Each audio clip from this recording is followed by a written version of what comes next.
தமிழ் நண்பர்கள் அனைவருக்கும் வணக்கம். அக்கனிச்சிறகு சேனல் சார்பாக இந்த வீடியோவுக்கு உங்களை அன்புடன் வரவேற்பது நான் உங்கள் கௌசி. கார்த்திகை ரேவதி சீரியலுடைய இன்றைக்கி எபிசோடுக்கான ரிவ்யூ என்ன அப்படின்றத ஷார்ட்டாகவே பார்க்கலாம். எபிசோடை பொறுத்த வரைக்கும் இன்றைக்கும் ஆட்டம் பாட்டம் கொண்டாட்டம் அப்படின்றதோட எபிசோடை முடிச்சிட்டாங்க. ஸோ மெயினான ஹைலைட் அப்படின்னு பார்த்தீங்கன்னா சாமுண்டீஸ்வரி கிட்ட உண்மையை சொல்ல போன ராஜேஸ்வரியை கார்த்தி தடுத்து நிறுத்திட்டாரு. இதுதான் மெயின் ஹைலைட்டு. சரி, என்ன நடந்தது அப்படின்னு பார்க்கும்போது ராஜேஸ்வரி கார்த்திகிட்ட பேசிகிட்டு இருக்காங்க. உங்களுடைய உண்மையான ஐடென்டிட்டியை மறைச்சிட்டு நீங்கள் சாமுண்டீஸ்வரி கிட்ட பொய் சொல்லி நடிச்சிட்ருக்கீங்க.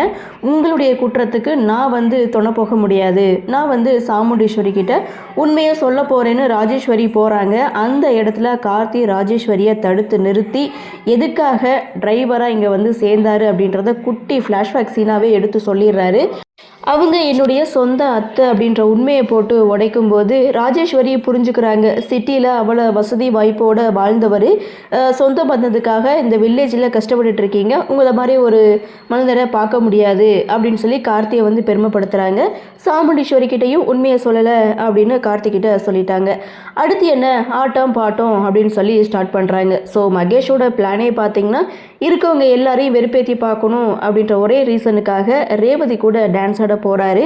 அப்படி டான்ஸ் ஆடும்போது ஏற்கனவே இவங்க வேலை பார்த்து வச்சுருக்க அந்த செந்தட்டி செடி அந்த கோட்டில் தடவி இருக்கிறதுனால அவர் பார்த்திங்கன்னா கண்ணா பெண்ணான்னு சொரிஞ்சிட்டு ஆடிட்டுருக்காரு. ஸோ அதை பார்த்து எல்லாருமே விழுந்து விழுந்து சிரிச்சிட்ருக்காங்க.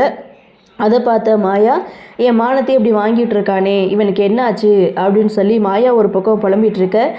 டான்ஸை இடையிலே விட்டுட்டு மகேஷ் அங்கேருந்து ஓடி போகிறாரு. ரேவதி ஒரு பக்கம் மகேஷ்க்கு என்னாச்சு அப்படின்னு சொல்லி அவங்களும் ஒரு குழப்பத்தில் இருக்கும்போது அந்த இடத்துல மயில் வாகனம் இது வரைக்கும் கடைக்குட்டி சிங்கம் பாடி தான் அவங்கள மகிழ்விச்சா, இப்போ டான்ஸ் ஆடி மகிழ்விக்க போகிறா அப்படின்னு சொல்லி ஸ்வாதியை கூப்பிட்டு டான்ஸ் ஆட வைக்கிறாங்க. ஸ்வாதியும் சூப்பராக டான்ஸ் ஆடுறாங்க. அடுத்து பார்த்திங்கன்னா மயில் வாகனம் ரோகிணி இவங்க 2 பேரும் ஜோடியாக நின்று டான்ஸ் ஆடுறாங்க. அடுத்து எல்லாருமே சேர்ந்து ஒரு டான்ஸை போடுறாங்க. எல்லோரும் ரொம்ப ஹாப்பியாக இருக்காங்க. அந்த இடத்துல சாமுண்டீஸ்வரி என்று சாமுண்டீஸ்வரியை பார்த்ததுமே டான்ஸ் ஆடினவங்க எல்லாருமே பயந்து போய் அப்படியே நிறுத்துறாங்க. இதனால சாமுண்டீஸ்வரி ஜஸ்ட் ஒரு ஸ்மைலில் சம்மதம் சொல்லி சாமுண்டீஸ்வரி ராஜேஸ்வரி இவங்க எல்லாரும் சேர்ந்து ஆட்டம் பாட்டம் கொண்டாட்டத்தோட எபிசோடை முடிச்சிருக்காங்க. ஸோ இந்த வாரமும் அவங்க உண்மையை சொல்லலை. இனி நெக்ஸ்ட்டு கல்யாணம் லாஸ்ட் எபிசோடு வரைக்கும் நடக்கும்னு நினைக்கிறேன். அதாவது சீரியல் எண்டிங் வரைக்கும் நடக்கும்னு நினைக்கிறேன். ஸோ இருந்தாலும் என்ன நடக்குது, என்ன மாதிரியான சுவாரஸ்யத்தோடு கதைக்கள நகர்வை கொண்டு வராங்க அப்படின்றத நாமளும் பொறுத்திருந்து பார்க்கலாம்.